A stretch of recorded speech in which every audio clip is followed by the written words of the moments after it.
He tries to do something and then pretend, oh, that's part of my craft. I have a real craft of making this music.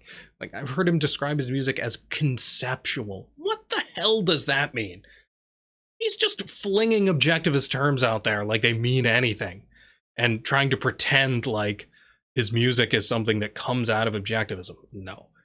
He has the value of combining an objectivist framework with expertise in some area. You can get expertise from an objectivist framework, and there's a lot of value in that. Based on these questions, it seems as if people are invalidly inferring my approval of certain things that I don't approve of. They're taking the fact that I've spoken with Rucka many times at great length to mean that I approve of what he does if I don't say otherwise, and that is false. You know, what the black says? Yeah. I love that. I love Rick. You might wonder why then haven't I pointed this out before? First of all, it is not possible to point out or say everything you're thinking all the time. But over time, I noticed that he and everyone associated with ARI actually don't bring up points even when they are crucially relevant. If you want me to criticize you, well, you're free to if you have criticism. I don't see why I should be immune to criticism. No, but if you have no criticism, then that's fair too. I don't care about the racist stuff. I actually love racist jokes. You know what? I don't like your music.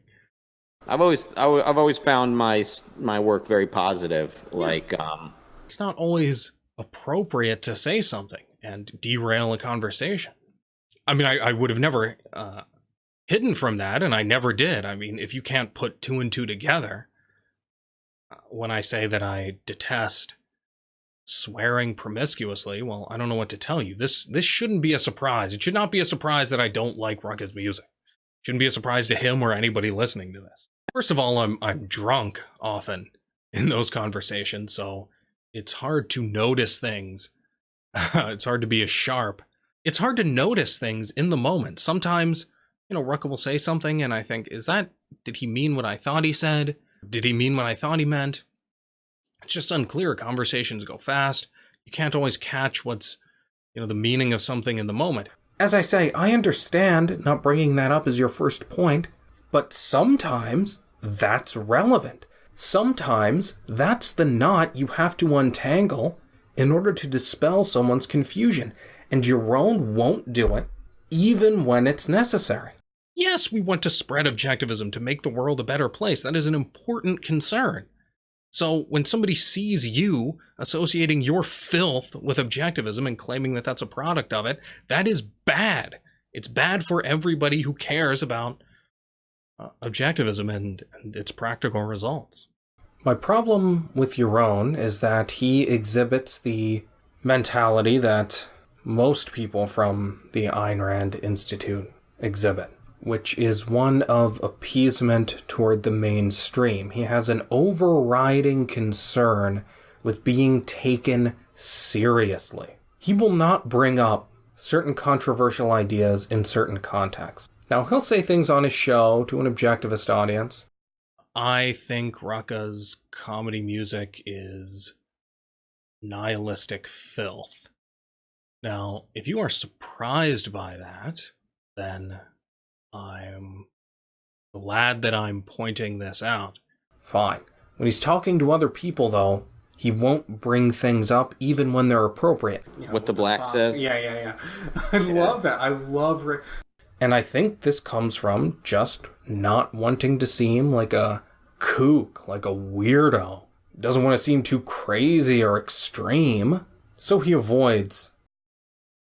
In fact, I heard Rucka just the other day defending me and my harshness, which I guess he's getting a taste of now, on the grounds that, hey, whatever, spreading objectivism doesn't matter that much, so I'm fine with it, which is worse than criticizing me. That is worse than condemning me. because that is the opposite of the truth. I'm not harsh because I don't care about spreading objectivism. I'm harsh because I do care, and I want to spread objectivism, uncompromised. I want to spread the actual philosophy, not some watered down pseudo-objectivism. So defending me on the grounds that, well, it's okay that he's that he's harsh or that he gets angry, because who cares about spreading ideas? Worse than anything an enemy could have said about me. Worse than what somebody who hates me could have said.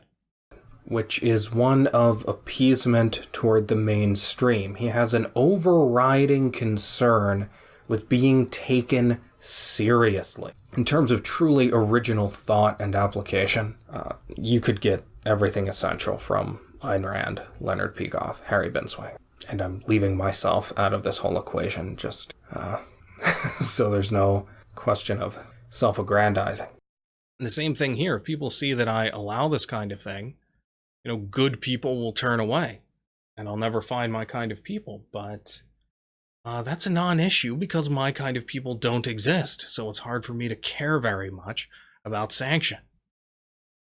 Now, I know Ayn Rand would say that I am the evil one here, because without my sanction, then this kind of nihilism would have no chance, that I'm really the one like Wynand. It's precisely my hopelessness and the resulting sanction of this that is actually making it possible. It's not that this kind of thing has any influence on its own, but it's that my belief that it does makes me sanction it, which is the real cause of whatever influence it has.